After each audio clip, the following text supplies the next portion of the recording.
Hello friends, welcome to my YouTube channel Learn English in Bengali। আজকের ক্লাসটি উচ্চ মাধ্যমিক পরীক্ষার্থীদের জন্য। এই টপিকটি তাদের সিলেবাস থেকে নেওয়া। এখানে ইংলিশ তাদের যে টেক্সট আছে সেখানকার টেক্সটের টেক্সচুয়াল গ্রামারের উপরে একটি ক্লাস। তো ভিডিওটি শুরু থেকে শেষ পর্যন্ত দেখার অনুরোধ রইল, স্কিপ করে যেন না দেখা হয়। স্কিপ করে দেখলে অনেক ইনফরমেশন শেখার জিনিস মিসিং হয়ে যেতে পারে। তো চলুন এবার ক্লাসে। English textual grammar for class 12। Slip in the valley, উপত্যকায় ঘুম বা উপত্যকায় ঘুম পাড়া। এটা তাদের একটা সিলেবাসের কবিতা। এখান থেকে কিছু টেক্সচুয়াল গ্রামার নেওয়া হয়েছে। Combine the following pairs of sentences to form simple sentences. এখানে কতগুলো সেন্টেন্স দেওয়া আছে, সেই সেন্টেন্সগুলোকে সিম্পল সেন্টেন্সে যুক্ত করতে হবে। এক নম্বরে দেওয়া আছে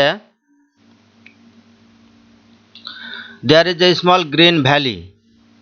একটা ছোট্ট সবুজ উপত্যকা আছে। A slow stream flows in the valley. সেই উপত্যকা দিয়ে একটা ধীরগতি সম্পন্ন নদী প্রবাহিত হয়। তাহলে এটাকে সিম্পল সেন্টেন্সে যুক্ত করতে হবে। তাহলে সিম্পল সেন্টেন্স যুক্ত করার সময় মনে রাখতে হবে যে সিম্পল সেন্টেন্সে সাবজেক্ট একটা থাকবে এবং মূল ভাব একটা থাকবে।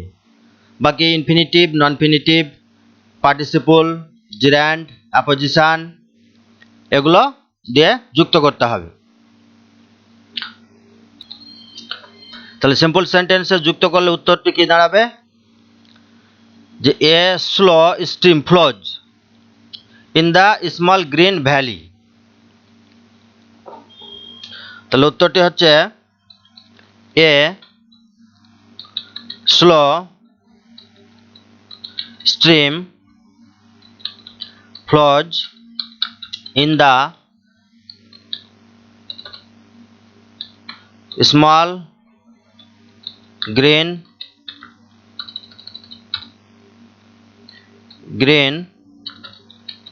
ভ্যালি। একটা ছোট্ট নদী প্রবাহিত হয় কোথায়? In the small green valley, মানে ছোট্ট একটা সবুজ উপত্যকার মধ্য দিয়ে।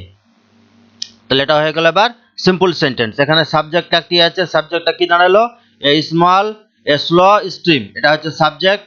মূল ভাব একটি আছে ফ্লোজ, এটা মূল ভাব একটি।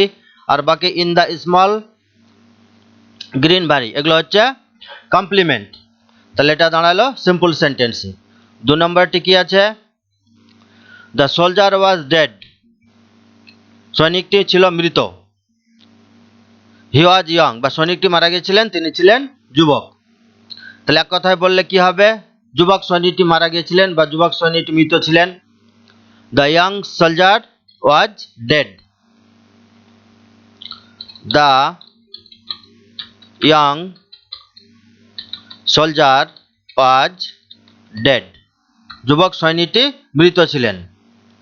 তাহলে সাবজেক্ট একটি দাঁড়ালো দ্য ইয়ং সোলজার। এখানে মূল ভাব নেই, বিভার হিসাবে ওয়াজ আছে। তাহলে এটা হলো সিম্পল সেন্টেন্স। 3 নম্বরটি কি আছে? দ্য সানস রেজ, সূর্যের রশ্মিগুলি ওয়ার ব্রাইট, সূর্যের রশ্মিগুলি উজ্জ্বল ছিল। দে লিট আপ দ্য ভ্যালি, তারা উপত্যকাটিকে উজ্জ্বল করত, আলোকিত করত। তারা তারা বলতে কাদেরকে বোঝানো হচ্ছে? এখানে দে বলতে দ্য সানস রেজ, সূর্যের রশ্মিগুলোকে বোঝানো হচ্ছে। তাহলে এটাকে যুক্ত করতে হবে, দুটা সেন্টেন্সকে সিম্পল সেন্টেন্সে যুক্ত করতে হবে। তাহলে সিম্পল সেন্টেন্সে যুক্ত করলে কি দাঁড়াবে? এখানে লিট আপ, এটা হচ্ছে past form. Light, LIGHT, light present form. Past form হচ্ছে lit, past participle lit. Light lit lit, তারা উপত্যকাটিকে উজ্জ্বল করত। তো তারা বলতে কাদেরকে বোঝানো হচ্ছে এখানে? সূর্যের রশ্মিগুলিকে। তাহলে এক কথায় সিম্পল সেন্টেন্সে যুক্ত করলে দাঁড়াবে কি? দ্য ব্রাইট সানরেজ, দ্য, তাহলে এই দের পরিবর্তে দ্য, দের, এটা হচ্ছে প্রোনাউন, আর এখানে নাউন নিয়ে আসা হচ্ছে। The bright sunrays, the bright sun rays, উজ্জ্বল সূর্যের রশ্মিকণাগুলি। Lit up the valley, lit up the valley, তাহলে সূর্যের উজ্জ্বল রশ্মিকণাগুলি উপত্যকাটিকে আলোকিত করত বা করেছিল। আচ্ছা, পরের সেকশনে আছে কি? এই শব্দগুলোই বা এই বাক্যগুলোই দেওয়া আছে, শুধু বিভিন্ন নিয়মে চেঞ্জ করতে বলা হচ্ছে। Combine the same pairs of sentences to form compound sentences. এবার এই সমস্ত বাক্যগুলোকে যৌগিক বাক্যে যুক্ত করতে হবে। তো কম্পাউন্ড সেন্টেন্স কোনগুলোকে বলা হয়? দুই বা ততোধিক সেন্টেন্স বা বাক্য যখন কতগুলি বা বিভিন্ন প্রকারের কনজাংশন দ্বারা, যেমন and, but, as, the, yet, এগুলো দ্বারা যুক্ত হবে, তখন সেগুলো হবে কম্পাউন্ড সেন্টেন্স। কম্পাউন্ড সেন্টেন্সে প্রত্যেকটা বাক্যের মানে সাবজেক্ট ভার্ব আলাদা আলাদা থাকবে, কেউ কারোর উপরে নির্ভরশীল বা ডিপেন্ডেবল হবে না। তাহলে এক নম্বরে দেওয়া আছে কি? There is a small green valley, a slow stream flows in the valley. একটা ছোট্ট সবুজ উপত্যকা আছে, আর একটা স্লো গতিসম্পন্ন নদী বা উপত্যকা দিয়ে প্রবাহিত হয়। তাহলে এই দুটো সেন্টেন্সকে কম্পাউন্ড সেন্টেন্সে যুক্ত করতে হবে।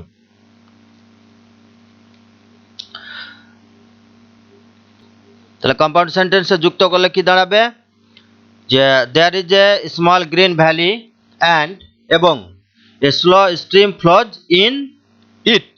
এখানে ইন দ্য যে ভ্যালি দেওয়া আছে, এই ভ্যালিটা দুটো সেন্টেন্সই আছে, সেজন্য এটা নাউন, তার পরিবর্তে ইট প্রোনাউন ব্যবহার করতে হবে।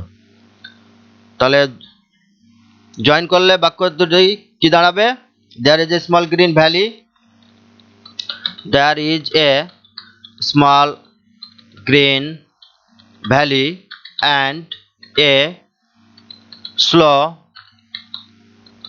stream flows in it. দুটো সেন্টেন্সে ভ্যালি আছে, সেই ভ্যালি না, এটা নাউন, এটার পরিবর্তে আবার এক বাক্যে করার সময় সেটাকে কি করা হলো? প্রোনাউন করে দেওয়া হলো। তাহলে there is a small green valley and a slow stream flows in it. আচ্ছা, 2 নম্বরটি কি আছে? The soldier was dead, he was young. এই দুটোকে যুক্ত করতে হবে। তাহলে যুক্ত করলে কি দাঁড়াবে? তাহলে যুক্ত করলে দাঁড়ায় the soldier was dead and he was young. The soldier was dead and he was young. সৈনিকটি মৃত ছিলেন এবং সে যুবক ছিলেন। পরের sentence, the sun's rays were bright. সূর্যের রশ্মিগুলো ছিল উজ্জ্বল। They lit up the valley, তারা উপত্যকাটিকে আলোকিত করত। তাহলে জয়েনিং করলে কি দাঁড়াবে? কম্পাউন্ডে the sun's rays were bright and they lit up the valley, the sun's rays were bright and they lit up the valley. সূর্যের রশ্মিগুলো ছিল উজ্জ্বল এবং তারা উপত্যকাটিকে আলোকিত করত। তাহলে এই তিনটে সেন্টেন্সের ক্ষেত্রে কি হলো? অ্যান্ড দিয়ে যুক্ত হলো, তিনটেই অ্যান্ড দিয়ে দুটো সেন্টেন্স যুক্ত করে সেটা কম্পাউন্ড সেন্টেন্সে দাঁড়ালো। আচ্ছা, এবার কি দেওয়া আছে পরের গুলোনে? Combine the same pairs of sentences to form complex sentence. এবার করতে হবে কমপ্লেক্স সেন্টেন্স। তাহলে কমপ্লেক্স সেন্টেন্সটা কি? কমপ্লেক্স সেন্টেন্সটাও হচ্ছে জটিল বাক্য। এখানে কি হবে যে একটা মেন ক্লজ থাকবে এবং তার উপর নির্ভরশীল এক বা একাধিক সাবঅর্ডিনেট ক্লজ বা ডিপেন্ডেন্ট ক্লজ থাকতে পারে। তো কমপ্লেক্স সেন্টেন্স করার সময় সেটা নাউন ক্লজও হতে পারে, অ্যাডজেক্টিভ বা রিলেটিভ ক্লজও হতে পারে, বা অ্যাডভার্ব বা অ্যাডভার্বিয়াল ক্লজও হতে পারে। তাহলে একটা কি থাকবে, একটা প্রিন্সিপাল বা মেন ক্লজ থাকবে এবং তার উপরে নির্ভরশীল অন্য এক বা তার বেশি ডিপেন্ডেবল বা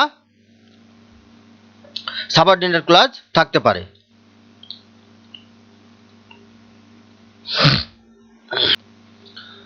তাহলে 1 নম্বর কি দেওয়া আছে, there is a small green valley, একটা ছোট্ট উপত্যকা আছে, সবুজ উপত্যকা। A slow stream flows in the valley, একটা ছোট্ট নদী, ধীর গতি সম্পন্ন নদী সে উপত্যকাতে প্রবাহিত হয়।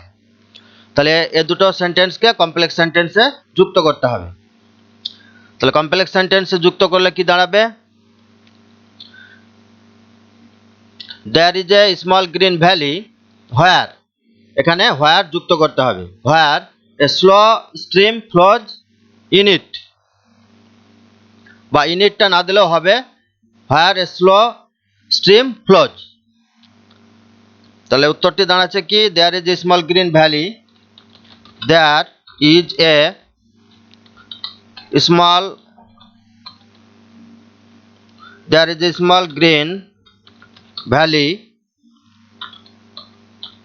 where a slow stream flows, একটা ছোট্ট উপত্যকা আছে, সবুজ উপত্যকা, যেখানে একটা ধীরগতি সম্পন্ন নদী প্রবাহিত হয়। পরেরটি কি দেওয়া আছে, the soldier was dead he was young, এই দুটোকে যুক্ত করলে কম্পাউন্ডে কি দাঁড়াবে, the soldier was dead, the soldier was dead though he was young, যদিও সে যুবক ছিল, দো এখানে লিঙ্কার হিসাবে দো যুক্ত হলো, though he was young, the soldier was dead though he was young. তারপরটি কি আছে, the sun's rays were bright they lit up the valley, তাহলে দুটোকে যুক্ত করলে কি দাঁড়াবে কমপ্লেক্স সেন্টেন্সে, the sun's rays that were bright lit up the valley, the sun's rays, এটা অ্যাডজেক্টিভ ক্লজে যুক্ত হচ্ছে, the sun's rays that were bright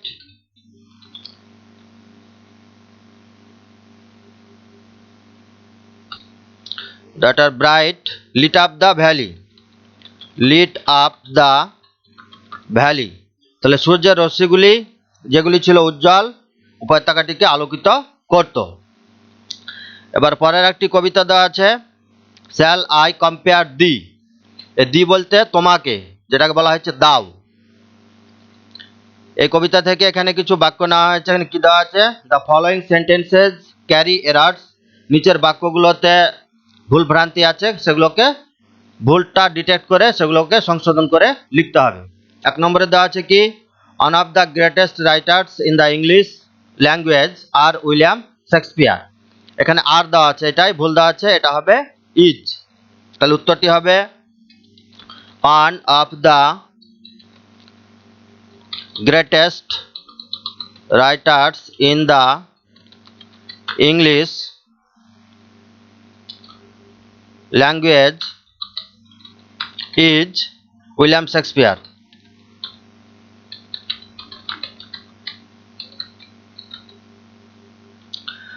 তাহলে এখানে ভুল ছিল, আর ছিল, এটা হলো ইজ।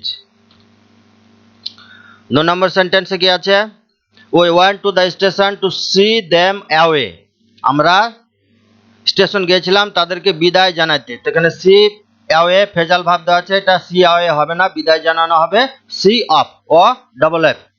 তাহলে we went to the station to see them off, we went to the station to see them of.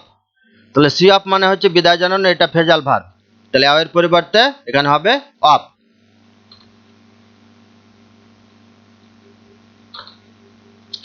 তারপরটি আছে কি either he or I is right, হয় সে অথবা আমি সঠিক বা ঠিক। তাহলে আইদার ওয়ার আর নাইদার নর, এক্ষেত্রে একটা জিনিস মনে রাখতে হবে, সেকেন্ড পোরশন যেটা আছে, সেকেন্ড পোরশনের যে সাবজেক্টটা আছে সেটা অনুযায়ী ভার্বটি বসাতে হবে। এখানে আইদার হিটা হচ্ছে third person pronoun singular number, তারপরেরটা হচ্ছে আই, পরের পরে আছে আই।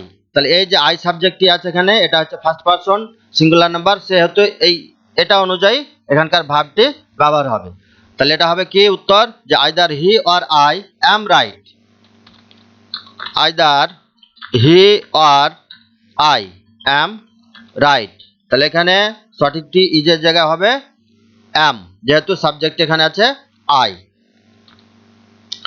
তারপরটি আছে everyone of us here have a compassionate heart, আমাদের এখানে প্রত্যেকেরই আবেগপূর্ণ বা আবেগী হৃদয় আছে।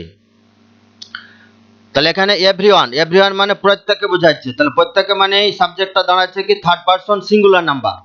তো থার্ড পারসন সিঙ্গুলারের ক্ষেত্রে হ্যাভ হ্যাজের মধ্যে হবে হ্যাজ, এখানে হ্যাভ দেওয়া আছে, তাহলে উত্তরটি দাঁড়াবে কি everyone of us here has a compassionate heart, compassionate heart. তাহলে হ্যাভের জায়গায় এখানে হলো হ্যাজ। শেষেরটি আছে কি time and tide waits for no man, সময় এবং ঢেউ কোনো মানুষের জন্য অপেক্ষা করে না। তাহলে টাইম অ্যান্ড টাইড, টাইম এটাও সিঙ্গুলার একটা সাবজেক্ট নাউন, টাইড এটাও একটা সিঙ্গুলার সাবজেক্ট, এবং দুটো সিঙ্গুলার সাবজেক্ট বা নাউন অ্যান্ড দ্বারা যুক্ত হয়েছে। তাহলে অ্যান্ড দ্বারা যুক্ত হলে ভার্বটি হবে কি, এটা থার্ড পারসন অ্যান্ড দ্বারা যুক্ত হয়েছে, তাহলে ভার্বটা সাবজেক্টটা কি দাঁড়ালো থার্ড পারসন প্লুরাল নাম্বার, তাহলে ভার্বটি হবে সিঙ্গুলারে। তাহলে উত্তরটি দাঁড়াবে কি time and tide wait for no man, time and tide wait for no man. তাহলে টাইম অ্যান্ড টাইড এটা দুটো আলাদা সাবজেক্ট, অ্যান্ড দ্বারা যুক্ত হয়েছে, তাহলে ভার্বটি থার্ড পারসন প্লুরাল ফর্ম হলো, সেই জন্য এখানে ভার্বের সঙ্গে এস যুক্ত হলো না, এটাই সঠিক। তাহলে এখানে ভুল দেওয়া ছিল ওয়েটস, এটা হবে ওয়েট। তাহলে আজকের ক্লাস এ পর্যন্তই। ভিডিওটি ইনফরমেটিভ বা হেল্পফুল মনে হলে অবশ্যই লাইক করবেন, আপনাদের মতামত কমেন্টে দিবেন, বন্ধুদের সঙ্গে শেয়ার করবেন, এবং সর্বোপরি আমার YouTube channel learn English in Bengali subscribe করে পাশে থাকবেন। তাছাড়া আমার আরও একটি ইংরেজি শেখার ইউটিউব চ্যানেল আছে, সেটা হচ্ছে ইংলিশ সহজপাঠ, এবং চাকরি সংক্রান্ত নিয়োগ ব্যাপারে ভিডিও করে দেওয়া হয়, সেটা সাবস্ক্রাইব করে দেবেন, সেটার নাম হচ্ছে জব আপডেটস মাস্টার। তো thank you so much for watching my video. Have a nice day. Take care. Bye.